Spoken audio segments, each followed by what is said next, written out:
Guys, check out what I've just stumbled across here. The mangroves can be a crazy place. Oh, he just dropped him. I'm gonna have to let nature take its course here. Prized piece is of course this giant claw here. G'day guys and welcome back. Now this is an exciting one. So at the moment we've got some of the lowest tides of the year and we're gonna make the most of that. You can see behind me here, all the water's gone. We're gonna go and explore this entire mangrove section. But it's not just any mangrove section. Where we are is one of the most isolated and remote tropical atolls anywhere in the world. So there's this amazing like white sandy palm frond beach that comes down and merges with the mangroves. And just due to its isolation, there's all sorts of crazy creatures in here that I've just never seen before. So that's what we're doing today, guys. We're going for a big explore, seeing what we can find. It's gonna be a big mission, so at some point, we're gonna have to catch some food. You guys know the drill by now. Buckle up, guys, put your bug spray on. Let's go exploring deep in the tropical mangroves. It seems that the closer you look here, the more that things just start popping out. And even if you just sit there quietly for a couple of minutes, all these random species of crabs just start popping out of their holes or coming out from underneath the hidden timber. I just love it in here. There's so many cool different species.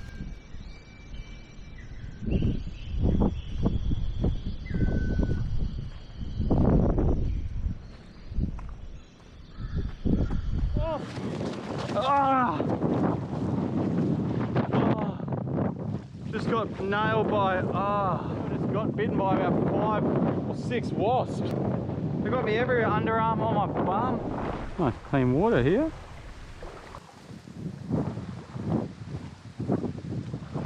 That looks like a good mud crab hole actually back there.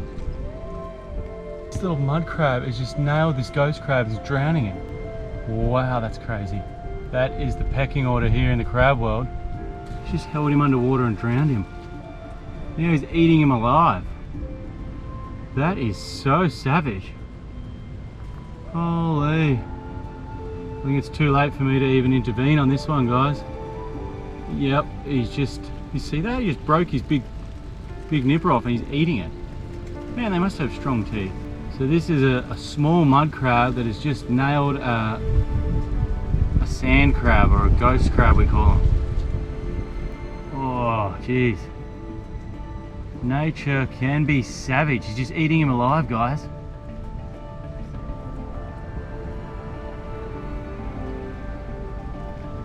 Oh, he just dropped him. I just spooked him.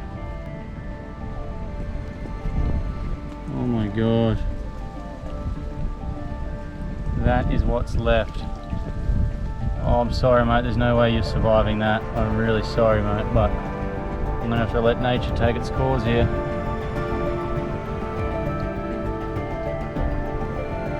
Oh, that little mud crab's got unfinished business. Man, the mangroves can be a crazy place.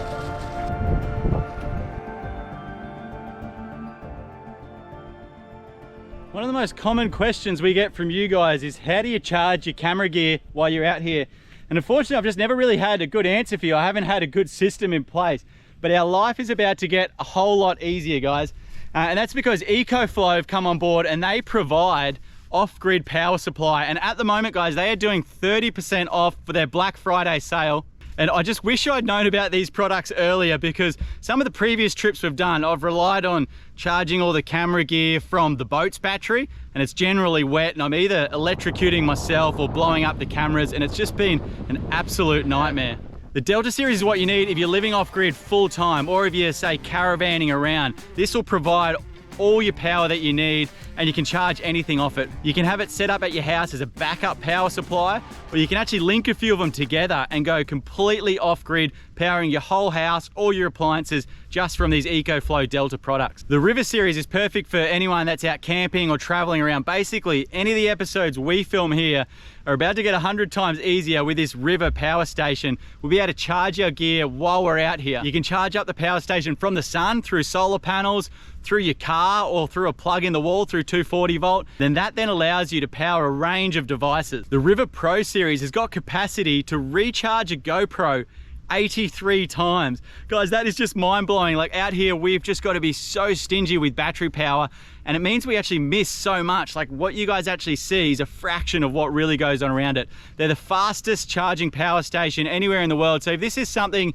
that you think would be useful for your own setup, guys, let's make the most of their biggest ever sale. 30% off, and also the link in the description will get you a further 5% off just for B2B viewers. So cash in now, guys, get yourself kitted out with EcoFlow. When you stop and sit here for a minute, it is really quite amazing that every one of these little holes, this whole area, has got a different crab in it, and they're all different shapes and sizes. There's some right in front of me here that have got a bright pinky purple giant claw, which is just super impressive. There's other ones that are sporting a big red claw.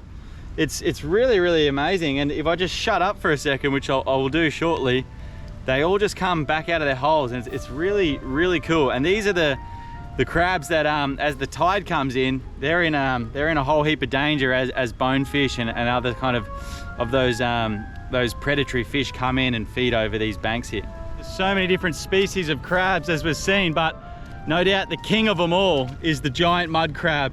They're the biggest, they're the baddest, and they actually taste the best. So that's what we're going to be going for. But they're proving to be the toughest to find at the moment as well. They're a bit small. Just trying to get some footage of them as well. But they're proving to be a bit camera shy.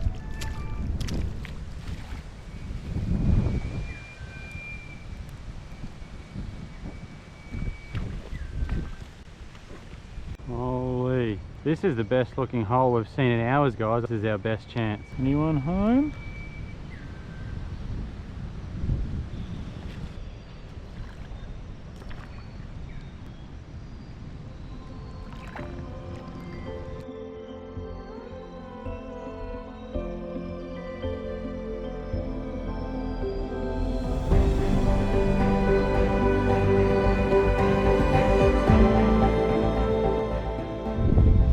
Holy moly. Guys, check out what I've just stumbled across here. This is the den of a giant mud crab, for sure. In underneath this. Because there's the remains. There's some shells.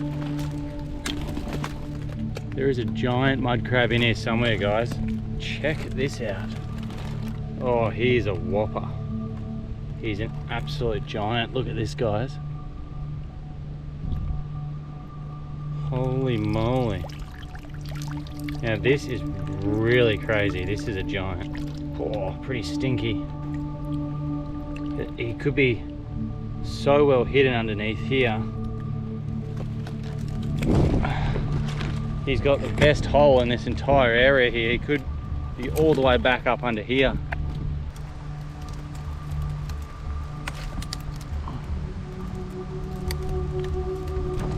Guys, this hole goes so deep, and I really don't want to disturb this area too much because it's just such a good lair for a giant mud crab. Now what I think has happened here, guys, that there's been a fight between two big buck mud crabs, and this is the apparent loser. But judging by the size of him, the winner must be an absolute giant. Now these guys will fight over things like the best looking holes or the best females. I guess us humans have got that in common with them, but these mud crabs will actually fight to the death, and they're carnivorous, so it means they'll eat their own species. So that's what's happened here, guys, and the hole here is too deep to be able to get in and get this crab out. So what I'm keen to do is once the sun sets at night time, chances are this big guy will come out and be feeding around the shallows here. I'm keen to come back at night time with a torch and see if we can find this big giant mud crab.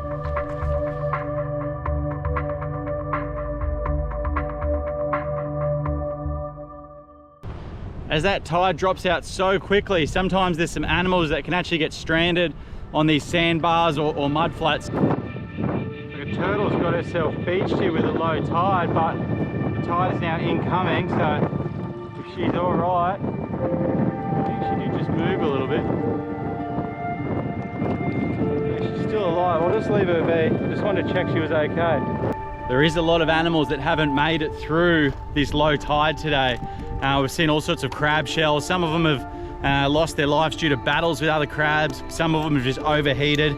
But what that does mean is now that tide's coming back in, there's going to be the predatory fish like the bonefish and like sharks and rays that are going to come in and have cooked crab for afternoon tea here. So they basically come in and clean all these flats of all the animals that didn't make it. Oh jeez, that is a turtle shell and skeleton that has been absolutely smashed to bits. Oh, the size of that head. This is a huge turtle, guys. Not sure what has happened here, whether it wouldn't have been stuck. Judging by the size, it could have just been old age. That was a huge turtle. Oh, rest in pieces, mate.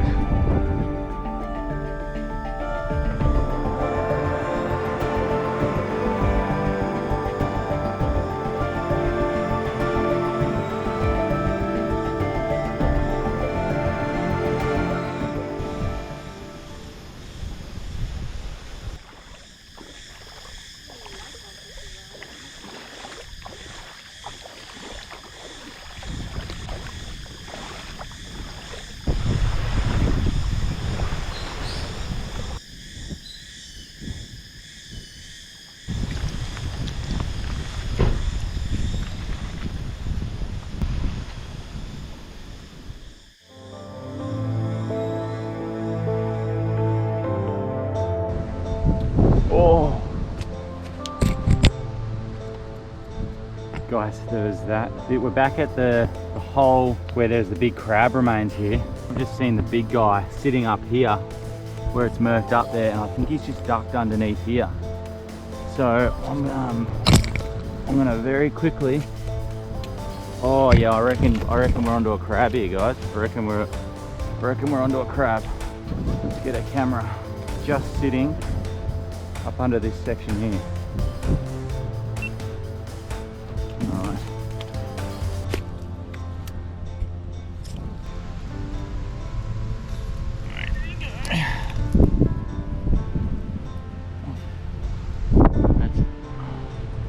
That's him there for sure. I've felt a big crab. I'm just trying to work out which part of this crab I'm feeling. Because if it did that to that other big mud crab, the living one under here must have a serious sized nipper. Where a bit? Oh, I think I might have him. All right, guys, I think I might have him here.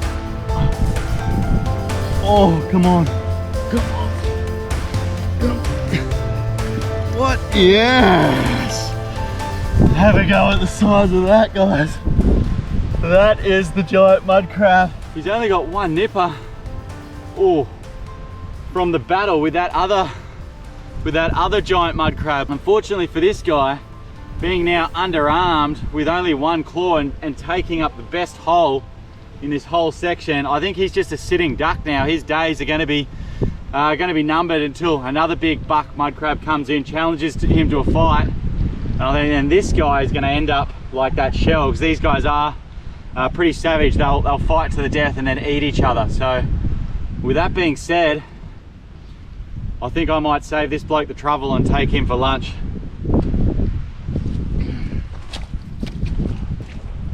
Alright, let's go find a spot for lunch and a bit of a cook up before that rain comes. Also, guys, if you're after a really good quality adventure bag, the one on my back here, the B2B Adventure Pack, is so good. So in there I've got my spare batteries, a drone, that type of thing. You basically just throw a mud crab in there if you wanted to. When you got home, just wash it all out. It's all waterproof. It's full-time adventure proof, really. So if you do want one, guys, jump onto our website. Coming back into wasp territory here, guys. It must be nesting season at the moment, and they are just bloody ready to bite. Yeah. So anyway, I hope we get lucky in here. Oh, I hope there's no wasps. This is looking like it's got a bit of potential. Just here, will do us for a cook up, guys. Get a fireplace going here. Alright, guys, this mud crab has of course been put to sleep, so the most humanely way possible. We just sometimes don't like showing that for YouTube. But the idea now is we're gonna get a really quick fire started before any of that rain comes in. Lots of dry palm fronds around. They work really well, so let's get straight into it. This is just prime wasp country here, so I'm kind of just playing Russian roulette around these trees, but there's bloody not much wood with any substance to it though. It's just these palm fronds, which, as you guys I'm sure know by now, just go up in a blaze of glory and then it's all over. A bit like my my bedroom life, to be honest. All right, let's find a bit of something with a little bit more substance. Far out, this is just like wasp country deep in here, but there's some good wood. We're gonna have to risk it, guys. It's a pretty unique tree for this area. Got some good wood too.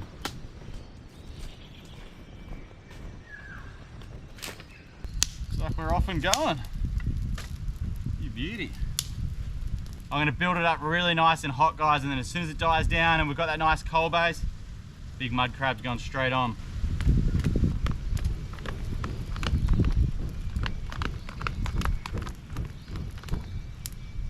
All right, let's break up the last of these flames to get that good coal base going, and it's surprising how much heat is in there. Like, even though there's no orange flames at the moment, it's just so much heat. And a bit of a tip, guys, if you wet your mud crab, it'll prevent him from really burning his shell and allow him to cook all the way through without cracking through the shell. All right, let's get him straight on there. We'll give him about 15 minutes, guys. Wait till he turns that bright orange color that lets us know he's cooked. I can't wait to get straight into him then. Doesn't get much fresher than that.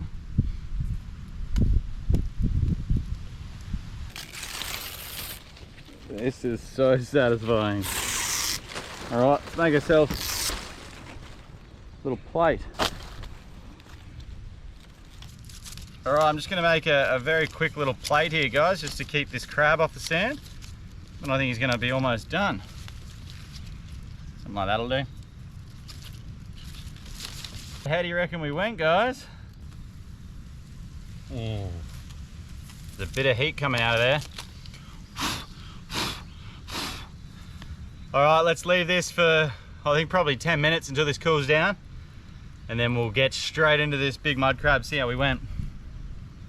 Keep these sandflies and mosquitoes away. It's pretty savage here, guys, in the mangroves actually, but a bit of smoke seems to definitely help. Yum. I think he's just about cooled off enough, guys. I'm getting straight into this nipper. The prized piece is, of course, this giant claw here. Looks like it's cooked pretty well, guys. Oh, yum. Yum, yum. There's always a bit of suspense as you're cracking around. You want to get that perfect split of the claw that just leaves just the meat, but oh, I might go close. Look at that. Holy moly. This thing is full. Check that out, guys. That is a mud crab lollipop. That is just amazing. It's full to the brim. I've said it before, guys, my favorite way of cooking these crabs is straight on a smoky fire like that the smoke actually gets into the meat and it's like this smoked flavor. That is just bloody beautiful. I'm gonna need a minute, guys. We're gonna take 5 while I just devour the rest of this crab. So bloody good. That's all that's left. Now something exciting is really happening, guys. Behind you now, the tide is racing in. And as it does so, we're gonna go explore the next environment, which is the flats out the front. All of the bigger marine life, like the fish and the sharks, will come in with the tide and they'll start feeding over these flats here. And those previous animals we were checking out, like these crabs down here, they are now gonna be on the top of the menu for a few of these fish. So they better find a good hiding spot pretty quick, smart. And we're gonna be waiting here for the fish that are coming in. You're gonna be on the menu soon, mate. You better go find a hiding spot. You're gonna need to do better than that, I reckon, mate. And there's one specific species that comes in with that tide that I'm really, really excited to chase. But you're gonna have to wait till next week, guys. hopefully we get the buggers.